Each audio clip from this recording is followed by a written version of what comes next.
cellist. She has a lovely, lovely program of solo cello repertoire for you today that I know you will enjoy, plus her stories behind it. So, just a couple of things. After the concert, if you feel so inclined, there is a basket for donations to help offset the cost of our concert series.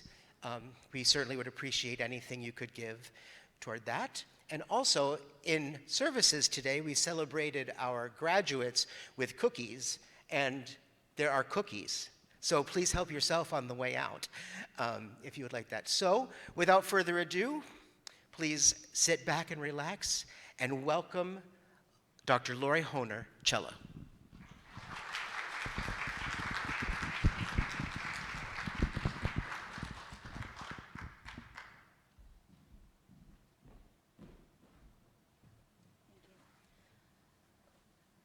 Before I start playing, as promised, there'll be a little bit of talking. Not a lecture or anything, because it's a beautiful day and it's summertime and we don't need to do that. But just a few things that I have been kind of thinking about. I've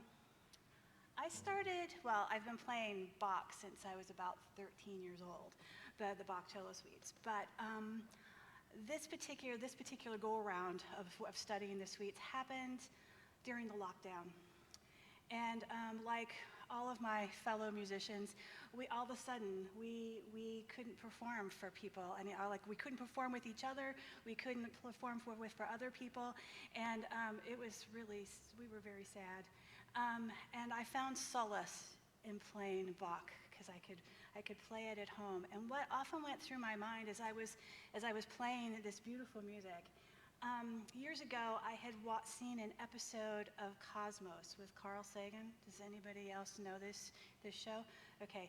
Well, on this particular episode, Dr. Sagan was talking about the library at Alexandria and about all these books that were lost. And then he started talking about books, and that when you read a book, you have the opportunity to spend time with that author. You have the opportunity to kind of be in their presence and be in their mind and spend time with them and kind of get to know them a little bit. And that even this person who may have been gone for centuries, and that I feel the same way about music. So as over the months and year and a half of not being able to play with other people, I hung out with Bach a lot, and we got to be even better friends, I think. I really enjoyed it, and I have found throughout my life, every time I come to the suites, I find something new, and I found new things this time as well. It means something different to me now. So I'm very happy to share that with you today.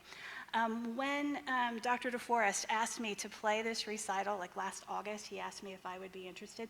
I got really excited. I'm like, oh yes, I would love to play a recital. And then I started thinking, I could play Brahms, I could play Beethoven, and I started going through all this music and trying to decide. But then the Bach kept coming back to me. It was sitting on the piano, and it was just, and kind of, I don't know, I kept hearing Bach in my head saying, "You fair weather friend, I was with you all this time, and now you get to go out and have a party, and you're not gonna bring me along? Come on." So today I shall play Bach for you. I've chosen the first and the third suites today because they're the most joyful. And on this beautiful day, I just thought we have much to, there are plenty of problems in the world and things to be fixed, but there's hope, and we should celebrate and find joy in that. So, without any further ado, Bach Suite number 1.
Normally I'd go off stage, but I'm just here, so. All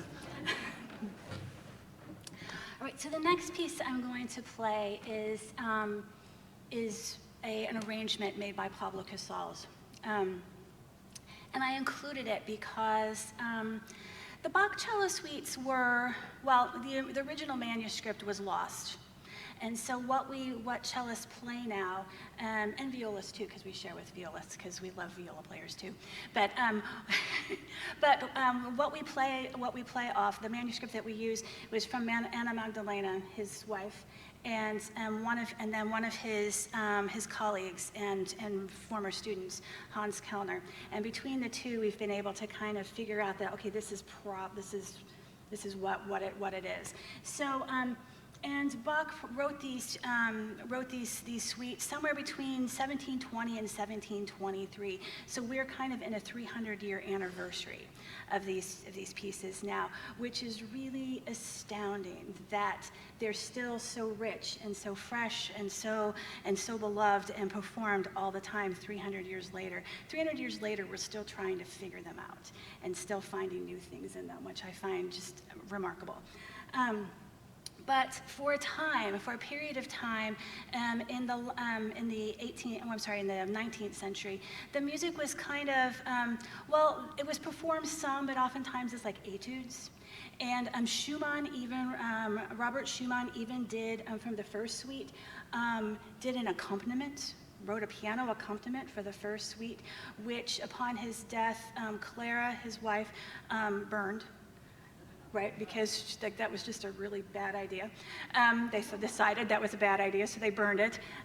There are some versions of it floating out in the world, from what I understand, that maybe somebody like a cellist saved it and it kind of traveled around, and they claim that it's Robert Schumann's accompaniment, but I don't know. Anyway, I've not heard it, but it's out there in the world. But Pablo Casals was one of the greatest cellists of all times.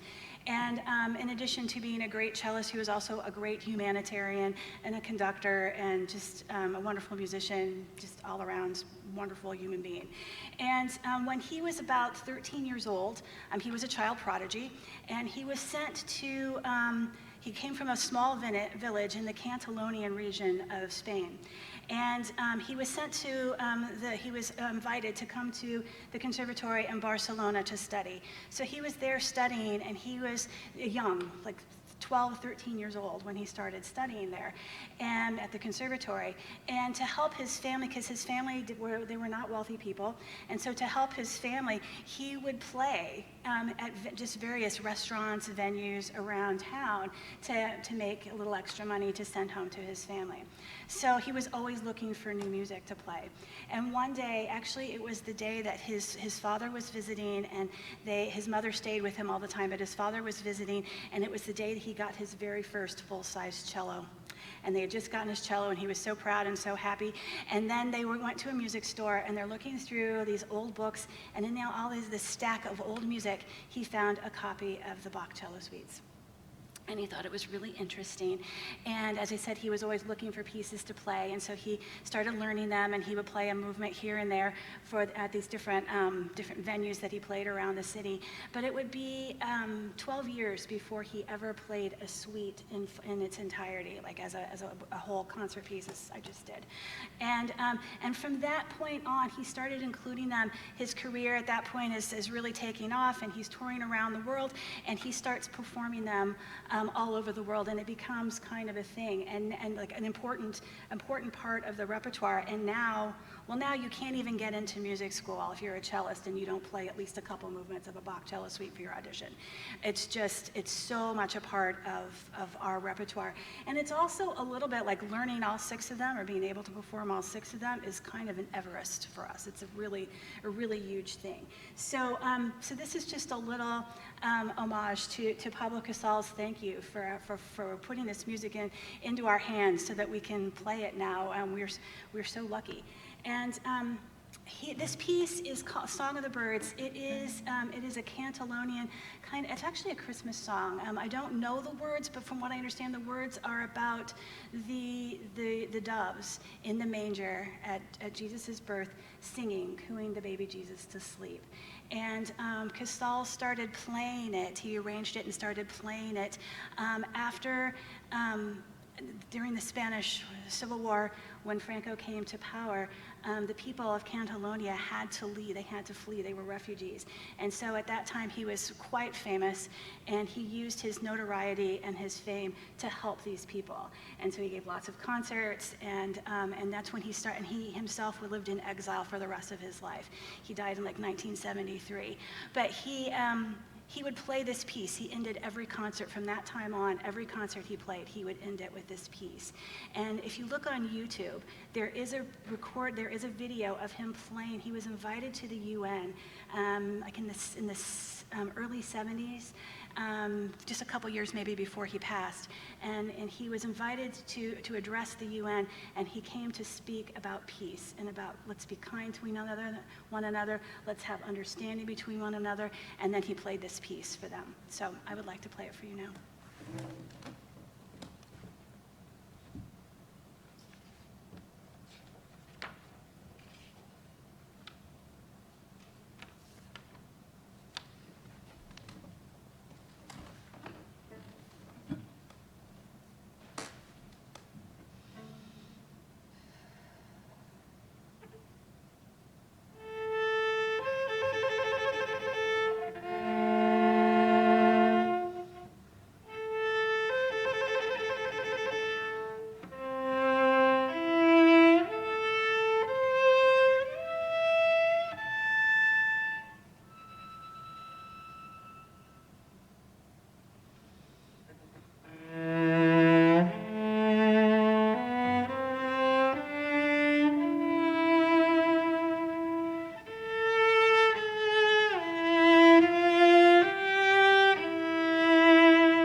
So the cello suites are what we call dance suites.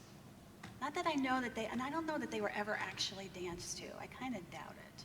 But they're all made up of a prelude, which is just a prelude, just a kind of like introduction to the suite. And then they all have, they always go kind of in this order. They all go in this order. So they have like 6 dances, an allemande, which is a more stately sort of dance. And in 4/4, it always starts with a pickup, and it always has like a little tail, little coda at the end. And then there is a courant, and a courant is a fast. It's a kind of a running kind of a piece and everything. So if I feel like if it seems like I'm out of breath, I am, because I feel like I'm being chased. All right. And then there's the heart of the suite, which is the saraband. And the saraband is slow and heartfelt and kind of the soul of the piece of the suite. And then you have a set in the first and the second suite. You have minuets, which are very, very formal, very upbeat, happy dances, but very formal. In the third and the fourth suites, you have bourrées. And then in the fifth suite, you have gavottes. And then finally, all of the suites end with the jig. So this will be the third suite. So we will have the prelude, and then an allemande, a courant, the sarabande, a couple bourrées, and then our jig. Thank you again so much for coming today. It's such a beautiful day, and that you came inside and spent an hour with me means so much. Thank you. I appreciate it.